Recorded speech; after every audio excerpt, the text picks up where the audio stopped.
Before I begin, I want to recognize Nicholas Borst and Patrick Douglas, who are my current and former research assistants who are here. Patrick left last year to go off to the Treasury, where he's still working on China. And without the assistance of these two gentlemen, I don't think this book would have made it into print. And I want to thank them for their assistance. What I want to do today is give you I'm going to talk about four things. First of all, I want to provide what I think is an integrated explanation of China's various imbalances. I think we all know what they are: low consumption share in GDP, overinvestment, outsized industrial sector, a small service sector, the accumulation of huge foreign exchange reserves. And I want to provide kind of an integrated explanation of how these imbalances tie together, how they're interrelated. Growing out of that, naturally, will be some recommendations on how to ameliorate these imbalances. And I think here the central message is there's no silver bullet. I think the Chinese will have to work in a very concerted fashion on a number of policy fronts in order to turn this big ship in a more sustainable direction. Thirdly, I'm going to talk very briefly on the political economy of why some of the reforms I'm going to recommend, none of which are really new, why they haven't been adopted already. And then I'll say something very briefly about implications for the United States and the global economy more generally. I want to start out by talking primarily about the domestic side, and I think one of the themes of the book is that the financial system has become significantly more repressed over the last 7 or 8 years, and certainly one metric for measuring that is what's the real return on deposits for savers. And you see the two-period analysis here. Before 2004, the average real return was about 3%. Since 2004, it's down into negative territory, and really quite a very dramatic change. And since the central bank, the People's Bank of China, has complete control of the nominal interest rates, it can generate any real return on deposits that it wishes. So the question that I will come back to later on is, why did they shift direction? Why did they move from an environment in which rates were in positive territory to one in which they have on average been in negative territory? Well, the consequences of financial repression have been several, and I want to focus on a couple of them. First of all, it has caused households to save a great deal more. You can see the savings rate as a share of disposable income is now on average in the last 7 or 8 years. And here the data, I apologize, only go through 2008, but I think the trend line is fairly clear. We have a big shift upward in the savings rate from disposable income, and that has had a negative effect on consumption. One of the reasons we have low consumption is that savings has ticked up significantly, about 7 percentage points on average. And of course, the low real return on deposits has had a negative effect on income. That is, with positive rates, household income would have been higher, consumption would have been higher. The savings rate has also gone up, so that's a kind of a double-barreled negative effect on consumption as a result of financial repression. Let me just explore one alternative hypothesis. I think in the consensus view, I think really is that the dismantling of the social safety net in the mid-1990s under the reforms of Zhu Rongji, when 31 million workers in the state sector lost their jobs, that caused people lost their cradle-to-grave security and started to save more as a result. I don't think that story holds up for two reasons. First of all, as you can see here, in the mid-90s, the savings rate was actually ticking down. And secondly, sometimes I think we've overestimated the strength of that social safety net. If you go back and look, even in the mid-1990s, it didn't cover very many people. Even in urban areas, the privileged urban workers, for example, only 5% of them had medical insurance provided by their employer. So the timing's not quite right, and the extent of the social safety net was limited even before the reform of state-owned enterprises began. So it seems to me it's more likely that the rise in the savings rate is a function of the negative interest rates that emerged. I think China has a society in which people are basically self-insuring, so everyone wants to have cash to get into the hospital if they get sick, saving for retirement, education for their children and so forth. So they're precautionary savers. If you give them a lower real rate, they compensate by saving more. Well, the question then becomes, what happened to all this savings? How has it been allocated among various asset classes? And I think the first thing to be noticed is not very much of it has gone into the Shanghai Stock Exchange. The Shanghai Stock Exchange is still about 70% below its peak, which was before the global financial crisis in the latter part of 2007. It was one of the worst performing equity markets last year. It was characterized by the person I regard as China's leading reform economist, was characterized a decade ago as a casino in which average investors would inevitably lose money. So I think it's not really viewed, I'll show you some evidence later, it's not really viewed as a viable long-term asset class by most Chinese households.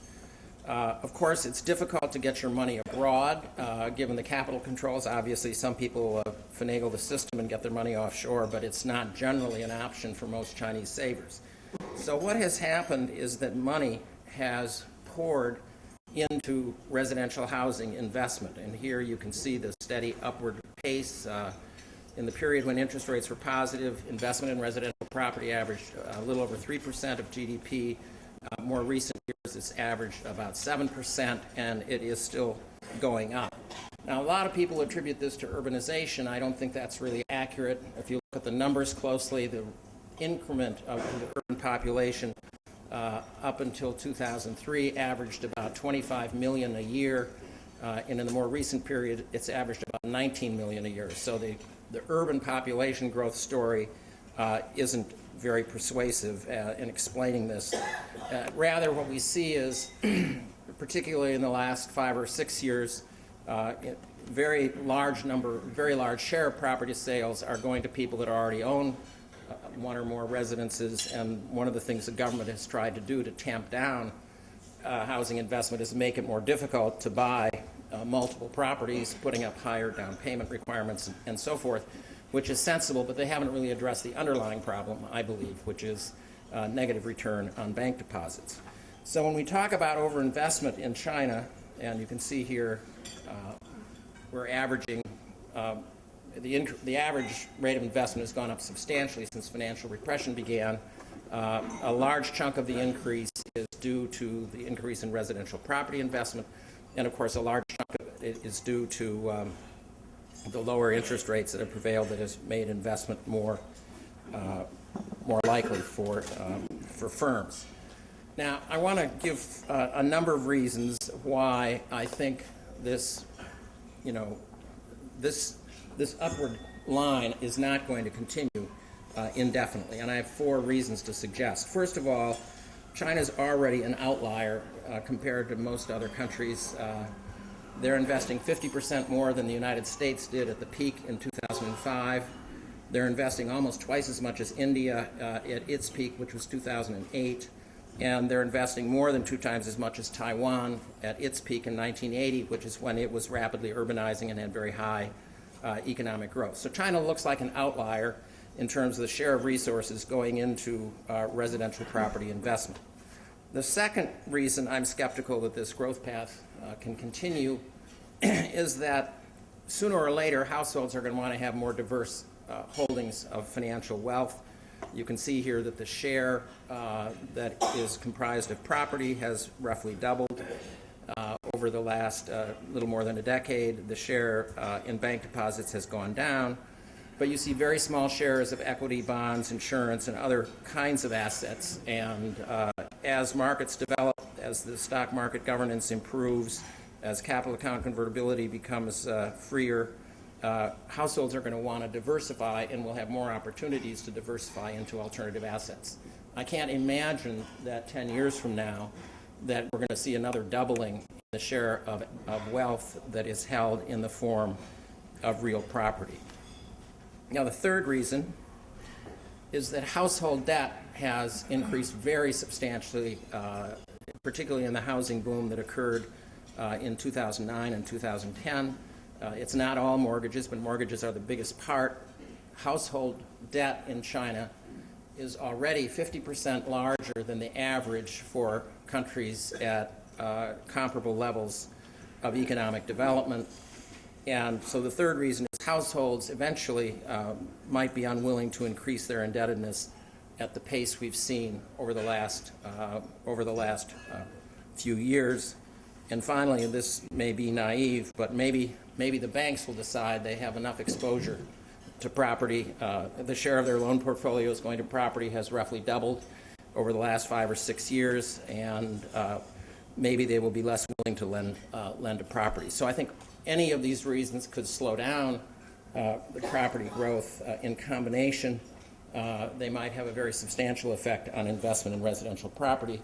And I term the risk that China faces in this regard as really more of a macro risk than a financial risk. If you look at things like loan-to-value ratios and so forth, there's not that much leverage in the housing sector. So I don't think there would be big stress on the financial system immediately, but you could have a marked slowdown in investment in residential property, and residential property has become the biggest driver of economic growth in China over the last 4 to 5 years. So the imperative really is to adopt policies that will change the composition of demand away from investment towards consumption, reduce household saving out of disposable income, and so forth. And obviously, as you can tell, near the top of my list in terms of recommendations would be to have more market-oriented interest rate determination so that savers would have positive real return on their deposits. But I want to turn next to the question of why financial repression. Why did the central bank change its policy roughly, as you saw in the first diagram, beginning in 2004, from an environment in which they kept real deposit rates positive, even when inflation picked up, to an environment in which average interest rates on deposits have been negative. And I think, in a nutshell, financial repression has been a byproduct of the government's exchange rate policy. And here's a diagram that is showing us the average annual change year over year in the real effective exchange rate of the RMB. And I've changed the periods here slightly because most of us in this building tend to think that real economic activity is affected by the exchange rate with a lag of a couple of years. So I'm taking us through 2002. And in the first period, the real exchange rate's appreciating by more than 4% per year. And since 2002, the pace of appreciation has slowed dramatically to well under 1%, actually 0.5% if you want to know the exact number. You can see it varied a lot over the period, but on average, appreciation of only 0.5% per year. Now, the result of that, current account was fairly modest in the first period and became supersized in the second period since 2004, averaging almost 7% of GDP. And the central bank, in order to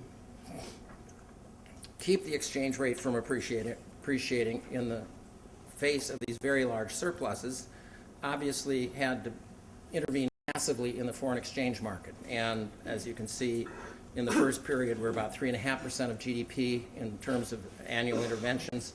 And in the second period, we're over 9% of GDP. And that 9% intervention is what drove China's foreign exchange reserves to the current level of roughly $3.2 trillion. Just to refresh your memory, I had to look it up myself. At the end of 2003, China's total foreign exchange reserves were 120 billion US dollars. Obviously, this created a huge problem for the central bank. Like all central banks, China's central bank's primary mandate is to preserve price stability. But after 2004, they picked up the additional mandate of keeping the exchange rate undervalued. And obviously, that was a potential conflict because the purchases of foreign exchange involved massive additions to the domestic money supply, as you saw, averaging about 9% per year. Well, obviously what they've done to maintain price stability, and the record has been remarkably good. I think over this period since 2004, price inflation has been somewhat in the neighborhood of 2 to 3% on average.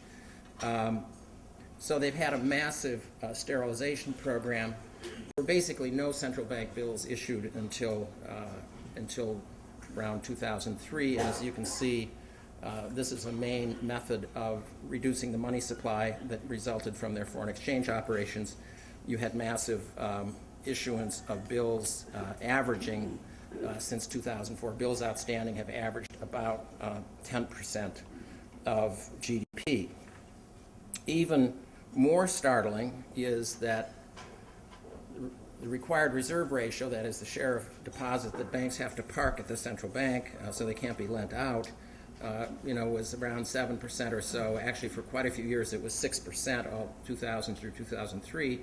And then it rose steadily, reaching a peak of about 21.5%, which I think is unprecedented for any economy that has not been suffering or coming out of a hyperinflation. So that's what the central bank did to maintain price stability in the face of its mandate to keep the currency from appreciating by more than 0.5% per year. And I want to now tie that back into the interest rate story. We always talk about the $3.2 trillion in foreign exchange reserves, which of course are the assets that the central bank holds as a result of these operations, but I've just reminded you that there are some liabilities lurking there in the background as well, what I like to call sterilization liabilities. And the central bank, to minimize the cost of these liabilities, has maintained a policy of relatively low interest rates. And I'll just show you one example. This is the blue line is the interest rate that has been paid on central bank bills. The red line is the benchmark one-year lending rate. And the black line, which we only have for a short period of time, tells us what the average average weighted lending rate for all the banks in the banking system. So you can see that there's a very substantial gap there, and so implicitly what's happening is that banks are getting very heavily taxed. If you take the end of the third quarter, which is the last observation we have on the average weighted lending rate, the average lending rate was a little over 8%, but the rate that they get on the bills is very low. There's a differential there of more than 4 percentage points. So there's in other words, the banks could lend the money out for 4 percentage points more than they earn by putting it, but then they do by buying bills. I put that in quotation marks. The bills are placed at the banks. There's not a single bill that has been bought by the public because the interest rate is so low. It's even worse with respect to required reserves because the central bank pays only about 1.6% on required reserves. And again, here you can see the differential by the end of the third quarter of last year was about 6.5%. Again, a very high penalty for the banks, which are forced to buy bills and hold large quantities of their deposits at the central bank. So it's a big tax on banks. My estimate is at the end of 2010, the tax amounted to about 1.4% of GDP. In other words, they've been able to put the money into loans instead of these sterilization assets. They would have earned an additional amount equal to 1.4% of GDP. By the end of the third quarter of last year, this had increased to about 2% of GDP. So it's a very large tax on the banking system.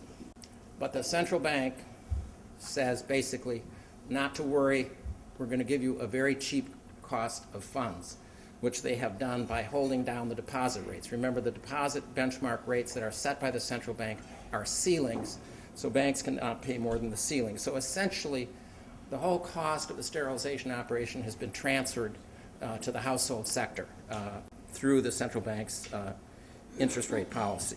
There are two other reasons for the low interest rate policy. Obviously, if you have a significantly undervalued currency, you're worried about capital inflows, and high-level officials in the central bank repeatedly over the recent years have said we can't have higher interest rates because unrecorded capital inflows will increase. That would increase the magnitude of the required intervention in the foreign exchange market, would increase the required scale of the sterilization operations, and make it more likely that the whole process would fall apart. And another final reason I just mentioned in passing is that in the early part of the last decade, remember, the the Ministry of Finance had put huge amounts of funds into the recapitalization of banks. They wanted to make the banks profitable, and one of the ways they did that was to establish a very wide spread between deposit and lending rates, which they accomplished by setting a ceiling on the deposit rates and a floor on the lending rates. And all these things tend to push down deposit rates received by households and led to the kind of internal imbalances that I mentioned at the beginning. So the policy recommendations, which are laid out in great detail in the book, are really fourfold.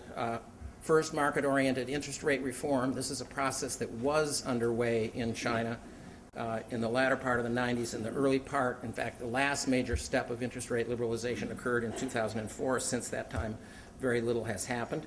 So resuming the process of market-oriented interest rate liberalization. Secondly, more exchange rate flexibility, which probably still means some appreciation, although less than would have been recommended 4 or 5 years ago. Thirdly, reform of the pricing of certain commodities that are still controlled by the government. This is largely a market economy with prices determined by supply and demand. But when you get to electricity and fuels and so forth, these are still set by the government, and they're mostly underpriced. The subsidy to the electric power industry last year to subsidize them for their losses, for selling the electricity at less than cost, was about 1% of GDP. This accrues largely to the manufacturing sector. 75% of all electricity in China is used in manufacturing. Only about 10% goes to households. So if you have an underpriced input, water, electricity, fuels, the benefit accrues primarily to manufacturing and just increases the profitability of manufacturing just as the undervalued currency does, and you get an outsized manufacturing sector, and you get a service sector that in China has stagnated in terms of its share of GDP over the last almost 10 years. The fourth element is a more rapid buildup of the social safety net. I don't think it's the weak social safety net is a primary driver of the elevated rate of savings, as I explained earlier, but I do think a more rapid build-out would help to bring the savings rate down, which again would help to raise consumption as a share of GDP. Well, let me just turn very briefly. Why haven't they done some of these things already? Market-oriented interest rate liberalization was being carried out in the late 90s and the early part of the last decade. Wen Jiabao, the premier, in his speech to the National People's Congress in 2009, I believe it was, often compared to the State of the Union address of our president, said, he had a sentence translated exactly, said, we must have market-oriented interest rate liberalization. Almost 3 years has gone by, nothing's happened. I think essentially, as many others do, that China has become a system in which decision-making is more and more by consensus. The leaders are not as strong as they were in the era of, certainly of Deng Xiaoping, and when there are objections, it becomes hard to reach consensus and reform processes slow down. And I think that's certainly true with respect to market-oriented interest rate liberalization. The big beneficiaries of financial repression in China, of course, have been the obvious ones, and not just interest rate liberalization, but the undervalued currency have been the manufacturing sector, coastal provinces that have been able to take advantage of the opportunities of expanded trade, the real estate and construction sectors, which have become extremely powerful. If you read all the the lists of the 100 richest people in China, I think about 90 of them made all their money in property. It's very different from Russia, where the people that are rich stole assets from the state at the beginning of the reform process. So real estate and construction industries are not in favor of any of these reforms. The banks certainly are not. They live in a nice little cartel environment where they have a gigantic spread between their lending and deposit rates. They have extremely high return on assets, up at the top of the world scale. That's, of course, elevated their shares, their share prices, and their market cap, and so forth, other things that banks like. And, of course, the Ministry of Finance is adamantly opposed to any interest rate liberalization. It put up the money for bank recapitalization. It certainly doesn't want to see bank earnings fall. They also benefit enormously from bank profitability because unlike manufacturing firms, which pay very little in dividends, the payout rate by banks is extremely high. In some years, they're paying out 60, 70% of their earnings as dividends. And guess who gets the dividends? Well, they mostly go to the state, to Central Huijin, which I would describe as a wholly owned subsidiary of the Ministry of Finance. So lots of conflicts, and as a result, you don't see much movement on these kinds of reforms, and it also suggests there's a very high hurdle for reaching consensus on pushing ahead on this reform agenda that I've outlined. Well, what about the implications for the global economy in the United States? Well, I think if China is not successful in transitioning to a growth path that is generated more by domestic consumption and less by investment and exports, I think the internal imbalances will probably inevitably correct for some of the reasons that I outlined earlier. I can't imagine that when we sit here in 5 years that investment in residential property will be 15% of GDP. That's the Irish level, by the way, a few years ago. So there will be a correction, and it will be accompanied by a very large decline in GDP growth, which would very likely be accompanied by the reemergence of a very large external surplus. China's external surplus has declined pretty dramatically over the last few years, but I think primarily because the differential between China's growth and the growth in the rest of the world has actually expanded. China's slowed down a little bit, but compared to the rest of the world, China's doing extremely well. So there's a huge demand for imports, and the demand for their exports has weakened substantially. But if China's growth slows down, as I have suggested is a possibility, if they don't undertake the kind of reforms I'm talking about, that would all reverse, and China would be back having a growing and large-scale external surplus. And that would mean, of course, China would become, again, a very large drag on global growth. I think this is a very much more serious potential problem than the large expansion of their surplus in 2004 through 2007 was, for two reasons. First of all, the global economy is much, much weaker, much more fragile. And secondly, China's share of global GDP, even measured at market exchange rates, today is about 50% greater than it was in the middle of the last decade. We're talking about 15% instead of about 9%. So a Chinese growth slowdown would have much more adverse effects on the global economy than in earlier periods. So the imperative, I think, again, is reforms in those four areas. I think it's perfectly possible for China to maintain a very high rate of economic growth, certainly in the high single digits, but change the composition of demand in favor of consumption, away from investment and exports, and the mechanisms for doing that, I think, are fairly clear. Thank you.